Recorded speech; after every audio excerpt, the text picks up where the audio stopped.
Hey everyone, welcome to Broadband Deployment News. So some breaking news today. Starry Internet has told the FCC that they plan on defaulting on all of their RDOF bids, which total to about $250 million. Be right back.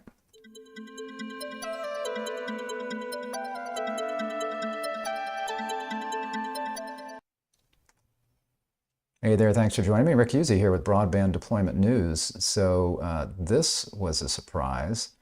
The FCC came out with their authorization on their latest RDOF awards, and this was those that are authorized. So what they do, it's kind of a two-step process. They come out and they say certain companies are ready to authorize, and then there's just two steps left. Once they tell companies that, hey, you're ready to authorize, the companies just need to do two things, basically. They need to provide a letter of credit, and they need to provide a bankruptcy letter, basically, that says any funds that they receive through RDOF would not be part of any bankruptcy proceedings. So just those two final steps. And once those two final steps are completed, then they come out with this authorization notice. So this is a authorization notice here that I will go ahead and link to at the end of this. But there's documents here there's the public notice, then there's two attachments. There's who's being awarded the money, ready to be authorized, not ready to be authorized, who's authorized.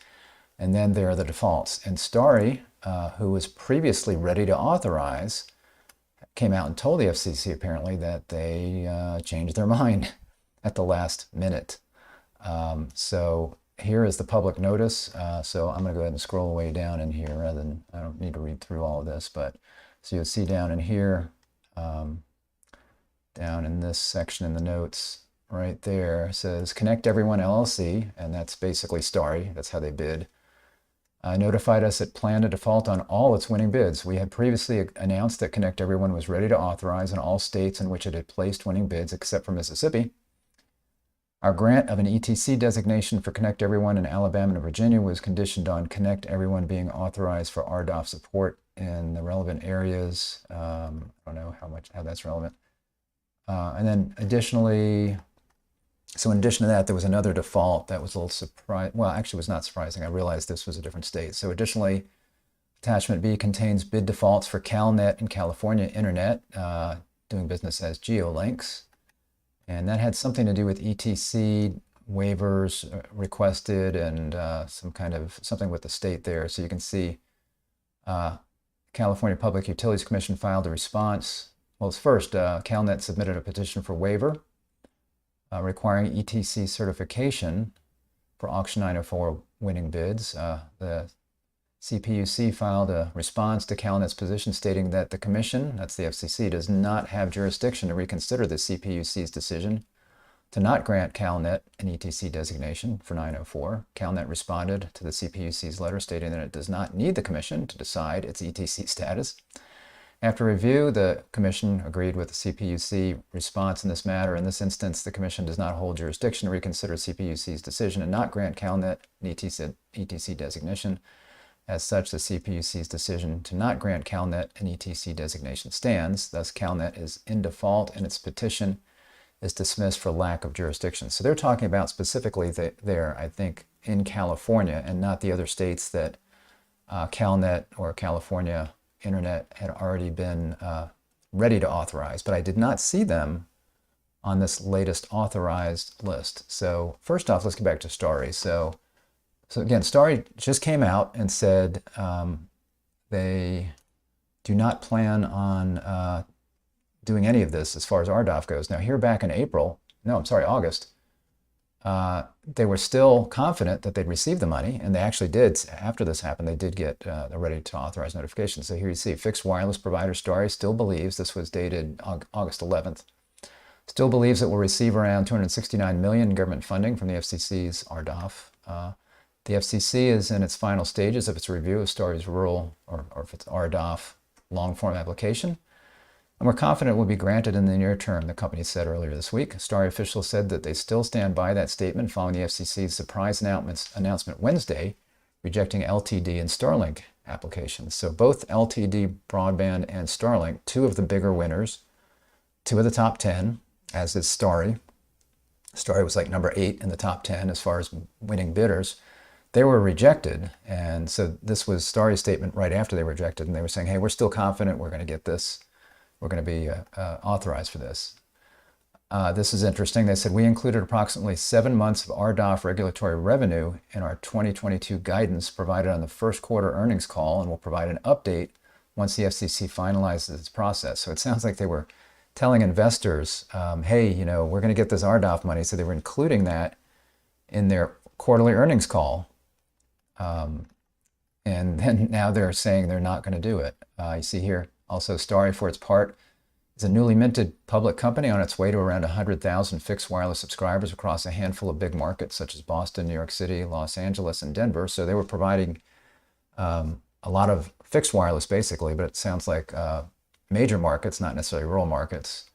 The company recently inked a deal with Cantor Fitzgerald for up to $100 million in additional funding to reach its network build-out goals, but officials are in negotiations for more cash.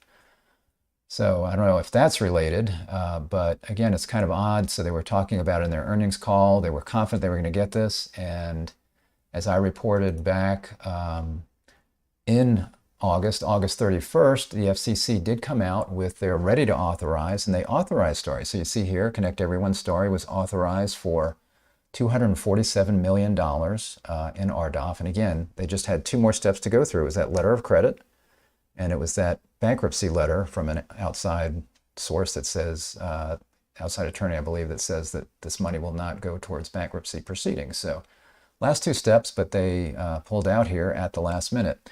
You also see here California Internet. So again, they were deemed ready to authorize for Arizona and Nevada. But again, I don't see them on the authorized list that just came out. I think it was yesterday was when this actually was published. So I heard about it today.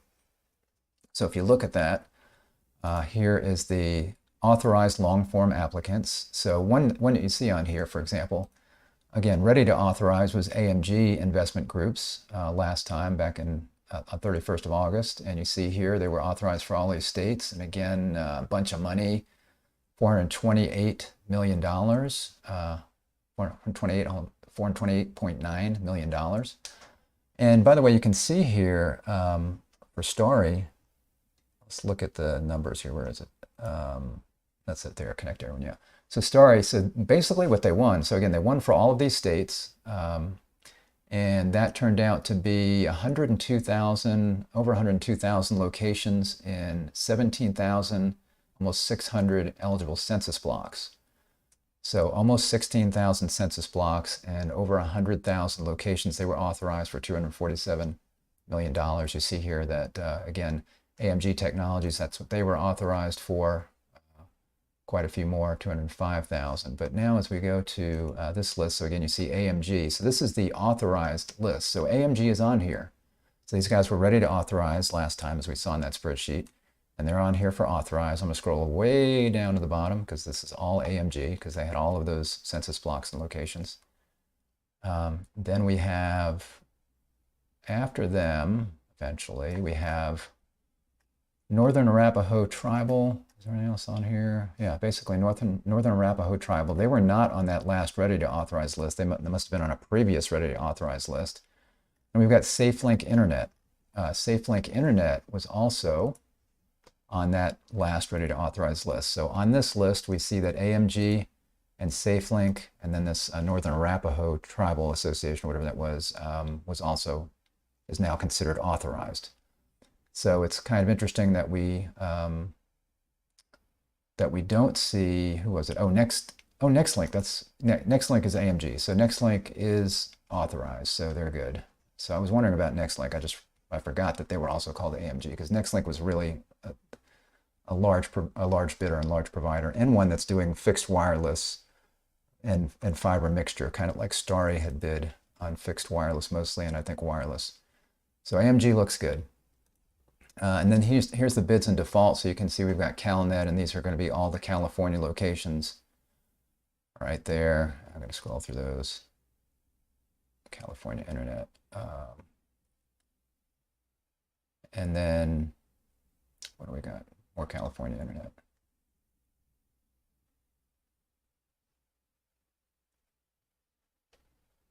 GeoLinks. And then we've got Connect Everyone. So here's all the Connect Everyone defaults down here. So again, you can see all their locations on that. So let me go back to this FCC document. So where is it here? So again, something else that, did I highlight this? Hopefully so. Let me see. The amount of default on these things, here it is. A defaulter will be subject to a base forfeiture per violation of $3,000. Violation is defined as any form of default with respect to the census block group. In other words, there shall be separate violations for each census block group assigned in a bid, so that this base forfeiture amount is not disproportionate to the amount of the winning bidder's bid. The Commission has limited the total base forfeiture to 15% of the bidder's total assigned support for the bid support term. So what does that mean? Again, for Starry, being as they had 17,598 census blocks, does that mean they have to pay, $3,000 or 15% of the amount or whatever it is? I don't know. They're defaulting on everything. So does it only apply if you're actually going to accept funds on certain cases? I don't know how all that works. Anyway, it could be a tremendous amount of money. So it sounds like Starry's, again, with the fact that they had been talking about this in their earnings call, I don't know what that means, and now they're not getting this money. So we'll have to see. We'll just have to see where this goes. But I would be concerned, frankly, if it were me, and I was Starry, that what does this mean? If I were a Starry customer, maybe, or investor, that kind of thing. I don't know what that means for them. I don't know what's going on in the background. Ezra Child, thank you for fantastic content. Well, thanks for watching. As someone new to the telecom industry, your videos are incredibly informative. I appreciate that. Thank you. I try to be, I try to help folks understand this, because I have a pretty broad knowledge, but not necessarily real deep in a lot of areas. So I'm glad that's helpful to you.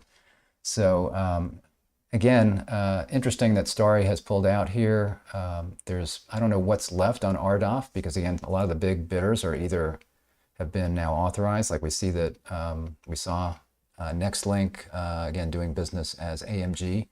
So they are now authorized. So they were ready to authorize, now they're authorized. Of course, LTD Broadband and Starlink were not. Now, Starlink does have an appeal in, and they've got some really good grounds for their appeal. Now, FCC may still stand their ground because there's a lot of pressure to not let Starlink get any RDOF money. And regardless of whether Starlink gets any RDOF money, they're still up there, right? So they still have satellites in the air. They can still hit these areas. And it doesn't matter whether they get RDOF money or not, because even though if those areas are covered by Starlink, as far as the BEAD program goes and future dollars from BEAD, that money can still be allocated to areas where Starlink covers, whether Starlink got any RDOF money or not. Because according to the BEAD Notice of Funding Opportunity, that's the Broadband Equity, Access, and Deployment, that's part of the Infrastructure Investment and Jobs Act that passed. According to that, according to the NOFO, satellite is not considered reliable broadband. So even if Starlink can provide service well over 100 by 20, that minimum, and even if they got RDOF dollars, a fiber provider could come in there and overbuild and get BEAD money to do that. Now, I would think that wherever Starlink would be chosen, if they did get BEAD money, would be in areas where fiber operators don't want to participate, or it's just very high cost. So I don't think there's an issue there.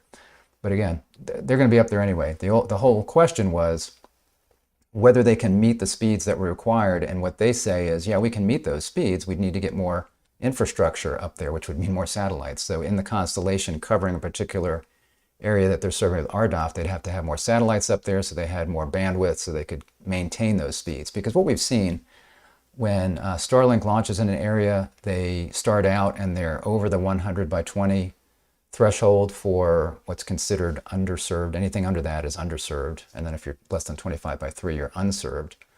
Well, they can meet the 100 by 20 when they first launch their service because they've only got a handful, I don't know how many subscribers they get, but they get to a point where they get more subscribers and then suddenly the speeds start to drop and they need to launch more satellites. Well, I think probably what they would be doing with any RDOF money that they got would be using that towards launching more satellites or putting more satellites in that particular area where they're going to be covering those customers with RDOF funds. So, but again, they're up there anyway. So Starlink in their appeal, they said something like, well, this is going to prevent people in these areas from having access to good broadband from our service, but really it doesn't, because again, they're going to be up there anyway. They're going to be covering as much of the sky as they can, And certainly in rural areas where their customers, where there's not good internet now, that's really where they're going to be wanting to concentrate their efforts, because that's where people are going to be more likely to pay for satellite internet, right? So if you've got good fiber connection or good cable modem connection at home, even maybe good fixed wireless, like 5G fixed wireless from one of the major providers, you're probably not going to want to get satellite internet. It's more expensive, the equipment's more expensive, generally the service is more expensive. You're going to have other kinds of maybe, it's not going to be quite as good. It's still, still speeds are pretty good and the latency is good. But again, that's where their market is. So they're going to be up there anyway, regardless of whether they get money. And even if they get money, again, that does not lock down any areas as far as future federal funds coming from the BEAD program. So let's keep that in mind about that. So anyway, thanks for joining me. Thanks, Ezra, for your nice comment. I appreciate that. And if you like that, or anybody else who likes this, please go ahead and give us a like on the video. And if you're not subscribed, click subscribe and click the little bell, and you'll be notified when I'm live. Thanks a lot, and I'll see you tomorrow. Bye-bye.